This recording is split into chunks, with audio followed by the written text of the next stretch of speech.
नमस्कार, मैं कुमार श्रीकांत आपका स्वागत कर रहा हूं बाबा की खरी खोटी और स्लो जिंदगी पर।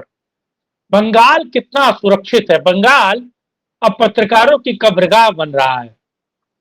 हजारों पत्रकारों पर हमला हो रहा है और मेरे साथ एक ऐसे ही पत्रकार जुड़े हैं जो बंगाल में काम कर रहे थे, अक्षत, जिन पर कहा जाए कि गोल टोपियों का हमला हुआ और गोल टोपी से अपनी जान बचाकर भागी। गोल टोपी इनको मारने के लिए, जान से मारने के लिए इनके पीछे पड़ गए। इनका कसूर क्या है? इनका कसूर मात्र इतना है कि ये बंगाल गए और वहां पर एक ऐसे मुद्दे पर ये बात कर रहे थे, या फिर कहा जाए कि रिसर्च कर रहे थे। लोकतंत्र का हाथ कैसे मजबूत हो, इस पर रिसर्च कर रहे थे। और लगातार बंगाल में अक्षत जो है वो एक तरीके से कहा जाए कि सत्य की बात कर रहे थे। और आपको पता है, एक और यूट्यूब चैनल है ग्लोबल भारत, तो उनके पत्रकारों पर भी जानलेवा हमला हुआ। वो तो दिन दहाड़े हुआ। अक्षत पर भी हमला हुआ, अक्षत को भी जान से मारने की कोशिश की गई। अक्षत पर भी गोल टोपी का हमला। और ऐसा पत्रकारों के नहीं, साथ रात क्यों में हो रहा है, जरा इसे समझा जाए। और दूसरा सबसे महत्वपूर्ण है कि सुरक्षा मुहैया न सेंटर करवा पा रहा है स्टेट। आखिर पत्रकार कैसे अपना काम करे? और यही चलता रहा तो वो दिन दूर नहीं कि बंगाल पाकिस्तान बनेगा और साथ में ही सेंटर का राज वहां खत्म हो जाएगा। सेंटर भी सुरक्षा नहीं दे पा रहे। जी अक्षत। जी, नमस्कार सर, जय श्री राम। सभी दर्शकों को मेरा प्रणाम। तो सर, आपने जो कहा, हम लोग अब पत्रकार हैं, तो चुनाव आ गया तो घूमना हम लोग का काम है, वही पेशा है। हम लोग घूम घूम कर जानकारी इकट्ठा करते हैं, घूमते हैं, लोगों से मिलते हैं, क्या माहौल है, किसकी तरफ क्या चल रहा है, क्या सही है, क्या गलत है, कितना काम हुआ। फील्ड का काम तो यही होता है। तो हमारी टीम जब निकली तो हम लोग वीरभूम के एक विधानसभा में थे। उस विधानसभा का नाम है मुराराई। लगभग मुरादाई विधानसभा है, समझिए ना, 25 या 25-26% वहाँ हिंदू है और बाकी मुस्लिम आबादी है। आपको आबादी की तरफ समझाए तो हम लोग केवल ये जानने की कोशिश कर रहे थे कि आखिर मुस्लिमों का रुझान किस तरफ है, लोगों का रुझान किस तरफ है। जो हवा एक चलाया जा रहा है ना कि वहां पे एक मुर्शिदाबाद में जो बाबरी मस्जिद बनाई जा रही है ना, तो या टीएमसी की साइड मुस्लिम है या कांग्रेस साइड है या फिर उनके पक्ष में झुकाव है। हम लोग अपना दिन में काम किए और हम लोग काम करते करते लगभग 8:30-9 के आसपास का टाइम हो रहा था, तो हम लोग वहां से निकले। गांव से निकलने के बाद जैसे हम लोग रोड पे पहुंचते हैं, वहां से कुछ दूरी पे चौक था, 4 से 5 किलोमीटर की दूरी पे। हम लोग के ऊपर वहीं पे हमला होता है और पत्थरों से हमला होता है। हम लोग जिस गाड़ी में थे, गाड़ी का शीशा टूटा टूटा। हमारे ड्राइवर को भी चोट आई। मैं दाहिने साइड बैठा हुआ था, तो मेरा इस जगह पे, यहाँ देखिए अभी खुला हुआ है, यहाँ पे चोट आया। इस बाह में चोट लगा, जो कपड़ा था वो पूरा खून से लाल हो गया। और हाथ में भी कटा हुआ है, देख लीजिए यहाँ पे, इस अंगूठे में, मतलब चोट लगी हाथ में भी। और मोबाइल का पूरा स्क्रीन हम लोग का टूट गया, खास करके मेरा, चूंकि हम राइट साइड थे। हम लोग किसी तरह, हम लोगों को लगा कि हम लोग गए, मतलब कि बचने वाले नहीं। उन लोगों को लगा कि हम लोग सेंटर के तरफ से आए हैं, जो मुझे फील हुआ वहां पे, क्योंकि वो नारा ही दिया जा रहा था कि दिल्ली दिल्ली वालों को मारो। ठीक है, तो हम लोग, उन लोगों को लगा कि हम लोग सेंटर से आए हैं, लेकिन हम लोग तो अपना काम कर रहे थे।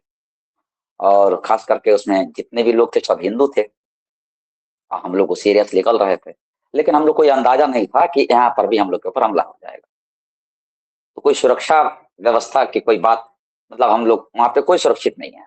अगर आप बाहर से जा रहे हैं तो आप सुरक्षित नहीं है, या फिर बीजेपी के आप नेता हो, मंत्री हो या विधायक हो। खास करके जो बीजेपी के लोग भी हैं, उनको ही पीटा जा रहा है और सरकार मुख दर्शक बनी हुई है। आप राज्य सरकार से तो खैर कोई उम्मीद ही नहीं कर सकते हैं। जो वहां की राज्य सरकार है, टीएमसी, आप उनसे कोई उम्मीद ही नहीं कर सकते हैं कि सुरक्षा मिले।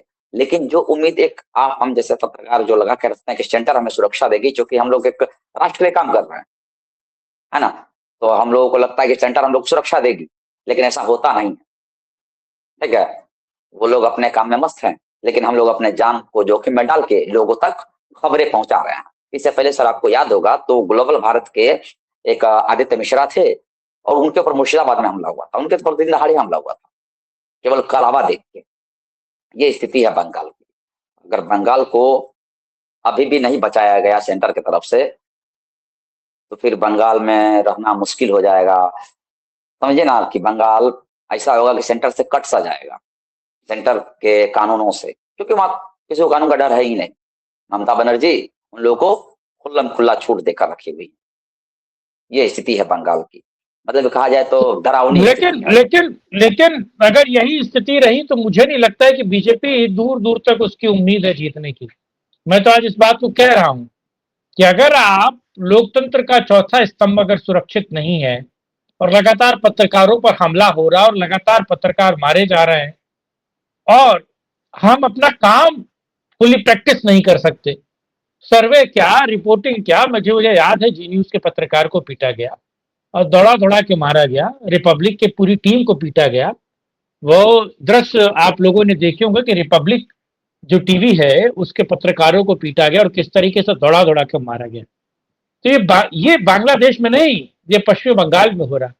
तो अगर पत्रकार सुरक्षित नहीं है तो सोचिए कि आम आदमी कितना सुरक्षित है, और वो आम आदमी सुरक्षित नहीं होगा तो सोचिए कि वोट कैसे पड़ेगा, और वोट नहीं पड़ेगा तो वहां बदलाव कैसे होगा। अक्षर सर बात यह है ना कि बंगाल की स्थिति भयावह होती जा रही है, और ये बात वहां के जो बीजेपी के लीडर हैं, मेंबरान हैं, उनको ही पता है। लेकिन सेंटर से हमें नहीं लगता कि उनको कोई मदद पहुंच रही है। बड़े नेताओं को तो खैर अलग वाली बात है, जो जमीन पर कार्यकर्ता है ना सर, उनके पास भी कोई सुरक्षा की व्यवस्था नहीं है। और ये स्थिति बीजेपी के लिए खतरे की घंटी है। जो हम अपने पिछले जो बात किए थे हम लोगों ने पिछला बार, जो हमने एक सर्वे डाटा जुटाया था, जिस हम लोगों ने कहा था कि नहीं बीजेपी की सरकार बनती दिख रही है, तो वो तो एक डाटा है, चूंकि हम लोग घर पे जाके इकट्ठा किए, लोगों से मिलकर इकट्ठा किए। जब हम लोग ऐसे लोगों पे हमला हो रहा है, तो जो लोग जिस दिन वोट देने के लिए निकलेंगे, उस दिन क्या हो सकता है आप इस चीज की बस कल्पना कर सकते हैं। अभी अगर बंगाल घूम के जाए तो आपको एक भयावह दृश्य नजर आएगा कि लोगों में कितना खौफ है। खौफ इस कदर बैठा हुआ है कि लोग घर से निकलना नहीं चाह रहे हैं। लोग कह रहे हैं हम जाएंगे तो हमें मार काट दिया जाएगा।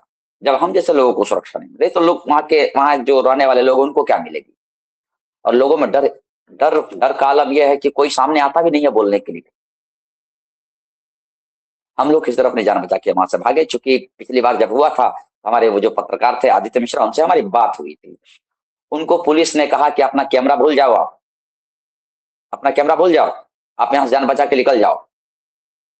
लेकिन हम लोग पास तो कोई कैमरा भी नहीं था, क्योंकि हम लोग एक रिकॉर्ड रिकॉर्ड निकाल रहे थे, हम लोग एक डाटा इकट्ठा कर रहे थे, कौन क्या है नहीं है किधर है। हम लोग पास बस कागजात थे। तो उनको लगा क्या कि हो सकता है कोई सर्वे करने आया हो या सेंटर की तरफ से आया होगा। और ये हमें लगा कि गांव से जब हम लोग निकले तो वहाँ जो माहौल था वो उन लोगों ने कन्वे किया। और एक चीज और बोलूं मैं, बंगाल में क्या होता है ना कि सर हर जगह क्लब बना हुआ है। वो क्लब नहीं है, वो गुंडों का क्लब है। आपको याद होगा पुरानी फिल्मों में जो क्लब हुआ करता था, उसमें गुंडे पाले जाते थे, नेता लोग उसमें गुंडे पालते थे। और बंगाल में टीएमसी वालों ने गुंडा पाल रखा है वहाँ पे। अगर ये स्थिति रही तो हमें नहीं लगता है कि बीजेपी जीतेगी, क्योंकि वोट उसका बाहर निकलेगा नहीं। कार्यकर्ता बाहर नहीं निकलेगा, कार्यकर्ता निकलेगा उसको भी मारा जाएगा, पीटा जाएगा। पिछले कुछ सालों में 300 के आसपास कार्यकर्ताओं की हत्या की गई है, बीजेपी के कार्यकर्ताओं की। अब सोच लीजिए कितना बड़ा ये आंकड़ा है। ये तो तो ये स्थिति रही तो घोषित नहीं हो है, पाएगा और वहां पे। घोषित आंकड़ा कितना बड़ा होगा। दरअसल नरेंद्र मोदी ये चाहते हैं कि ममता बनर्जी को हुक करने का काम सुप्रीम कोर्ट करे, वहां के लोग आकर वोट करें, और खुद नरेंद्र मोदी क्या करें, जाकर रैली करें। तो ये 56 इंची सीना कहा गया। 56 इंची सीना तो महिलाओं का भी होता है, लेकिन पुरुष का ही 56 इंची सीना काम आता है। तो नरेंद्र मोदी एक का अगर उदाहरण देकर सीना मैं बता 56 इंची है तो किस काम का है। हाँ, मैं एक उदाहरण दे रहा हूं। अभी ईरान में कुछ दिन पहले प्रोटेस्ट हुआ, ठीक है। जिस तरीके से वहां पे लोगों को मारा पीटा गया, हत्याएं हुई, ठीक है ना। तो डोनाल्ड ट्रंप ने क्या कहा कि आप लड़िए मैं आ रहा हूं, मदद ऑन द वे, मदद आपके रास्ते में है।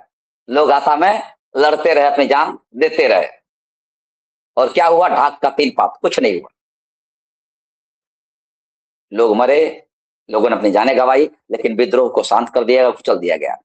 वही कमोबेश स्थिति बंगाल में भारतीय जनता पार्टी की है। ऊपर से कहा जाता आप लड़िए, हम आपके पीछे हैं। अमित शाह जी जाते हैं और कहते हैं कि हमारी सरकार बनी, हम जमीन से निकाल के भी लोगों को उनका हिसाब करेंगे। ये कहने से थोड़े ना होगा सर, इसको जमीन पे दिखना भी चाहिए। तो उदाहरण यही है, वहां पे लोगों के पास सुरक्षा नहीं है।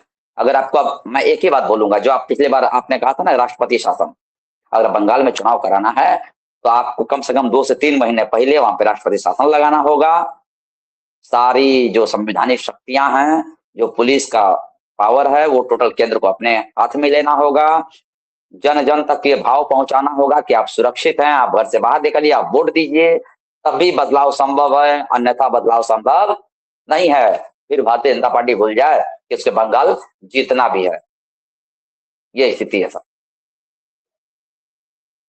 बंगाल में बड़ी भयावह स्थिति है। और आज मैं कोई पॉलिटिकल बातचीत भी नहीं कर रहा हूं। मैं आज एक पत्रकार पर हमला हुआ, पत्रकार को जान से मारने की कोशिश की गई इसी मुद्दे पर, इसीलिए मैं आज और मुद्दों पर बात नहीं कर रहा। लेकिन एक बात मैं अपने दर्शकों से कहना चाहूंगा, और जो बंगाल में देख रहे हैं वो भी ध्यान रखें कि सेंटर बचाने नहीं आ रहा है, सेंटर आपको बचाने नहीं आ रहा है। और यहां तक कि ये जो वर्तमानी गवर्नमेंट है, और खासतौर से गोल टोपी आपको मारने के लिए तोला पड़ा।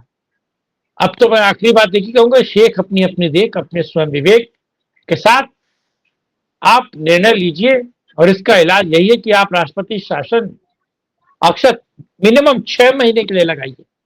6 महीने में जब सिंपैथी जो ममता को मिलने वाली है वो डाउन होगी, तब कहीं जाकर वहां निष्पक्ष चुनाव हो पाएगा। बहरहाल इस वीडियो में जुड़ने के लिए, हाँ मैं यही बोल सर, एक मिनट, मैं यही बोल रहा था कि अगर गवर्नमेंट को वहां निष्पक्ष चुनाव कराना है, एक निष्पक्ष चुनाव जो लोकतांत्रिक तरीके से होना चाहिए, वो तभी संभव है जब आप राष्ट्रपति शासन लगाते हैं। लेकिन वो राष्ट्रपति शासन भी तब लगना चाहिए तकरीबन आप चुनाव से 5 से 6 महीने पहले लगाइए। चुनाव ऐसे तो अप्रैल में होना है, अगर अभी भी राष्ट्रपति शासन लगता है तो अप्रैल में चुनाव ना कराया जाए, मेरा ये कहना। आप उसको और उसके बिना वहां पर कुछ हो भी नहीं सकता।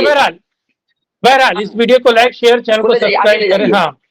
हाँ, इस वीडियो को लाइक शेयर चैनल को सब्सक्राइब करें, कमेंट बॉक्स में अपनी राय रखिए। तब तक के लिए जय हिंद, जय भारत, वंदे मातरम, नमस्कार, जय श्री राम।